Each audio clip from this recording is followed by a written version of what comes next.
Alright, what's going on everyone on YouTube? NES Swirler, welcome to a brand new review. Hope everybody's doing well, and this time we'll be checking out a film that was sent to me by Darksky Films, and you can pick this up on March 1st. And that is a documentary actually titled The Sheik.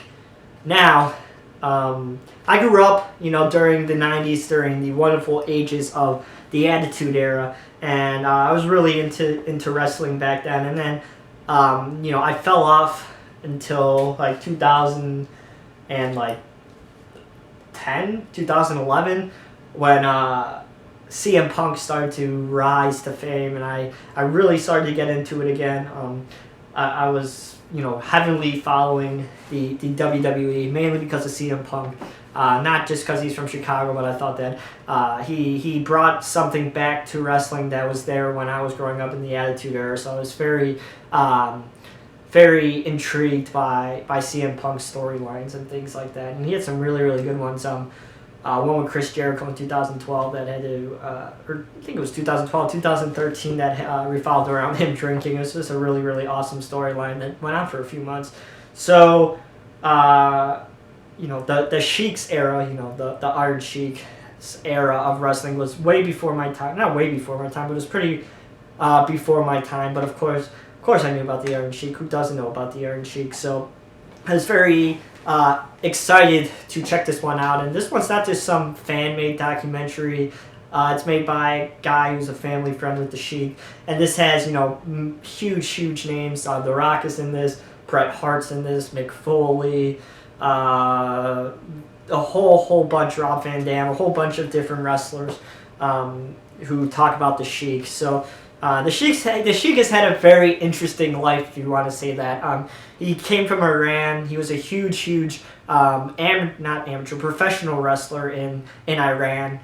He was actually the bodyguard for the king of Iran. He has a special name, I can't remember, but he was the bodyguard. And then things started to go a little bad in Iran, so he decided to come here to America. So he came into America and he started to coach the U.S. Olympic team, and they won a whole bunch of medals.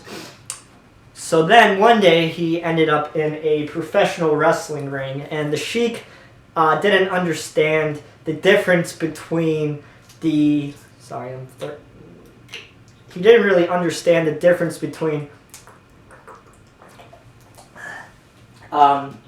professional and amateur wrestling. He was still in this mindset that this stuff was real.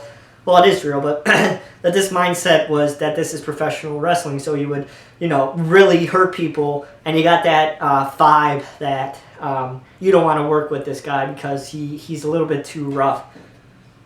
So he decided to walk away from the amateur wrestling world, and he started driving around the truck, setting up the ring. And then the Iranian crisis happened when Jimmy Carter was president, and this was the perfect time for Sheik's character to explode because everybody hated what was going on in Iran, and he developed the Iron Sheik character. And that's where he really exploded. He probably became one of the most hated heels of all time. He's still, in my opinion, the best heel who's ever graced the four squared circle. So he had so much heat on him because he would just bash America during this time where there was so much passion about American pride. But really, the Sheik is probably the most patriotic guy there is. But so he had so much heat, and he was definitely the hottest thing that was going on at the time. And then one night, unfortunately, he was in a storyline with Hacksaw Jim Duggan, and they were driving, and they got pulled over, and they got arrested for having drugs and drinking and driving. And this is where Sheik's career went, because for one, they shouldn't have been caught with drugs, and two, still at this time, people thought that what was going on in the wrestling world was true, and that was, these people really hate each other, and nobody really understood at that time that the matches were predetermined. So to see that the Sheik and Hacksaw Jim Duggan, who were in the storyline together, were caught, having a good time, ruined everything about wrestling, and Vince McMahon got really pissed off and fired the Sheik, and then Sheik's life just went.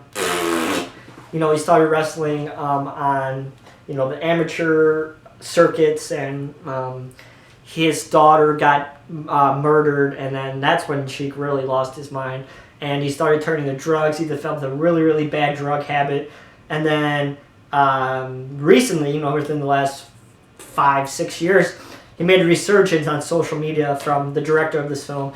He started, you know, managing Iron Sheik's Twitter, started making some hilarious tweets and making YouTube videos and things like that, and then all of a sudden Sheik just exploded again, mainly because of his Twitter and how amazing Sheik's tweets were about pop culture and things like that. But the reason why I remember the Sheik, besides wrestling, was his appearances on the Howard Stern show. As you guys know, I'm a huge Howard Stern fan. I've listened to the show religiously since I was a freshman in high school, so that was 7 years ago. Right when this started, a little, like a year after they got on Sirius, I started listening. So whenever the Sheik showed up on the Stern show, you know you were going to have a really, really good time.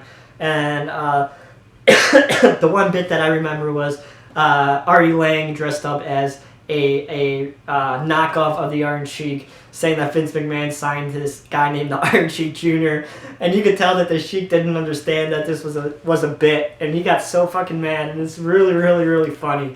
So look that clip up on YouTube, guys, if you want a really, really good laugh, because it's truly one of the best Stern Artie Lang bits of the Stern of his Stern tenure, in my opinion. It's just hilarious, super, super funny. So, and also follow the Sheik on Twitter. He's really, really funny. But overall, this is a really, really, really well done documentary. It really captures the whole mindset of the Sheik's life. And like I said, it has so many awesome people in it that's interviewing about the Sheik.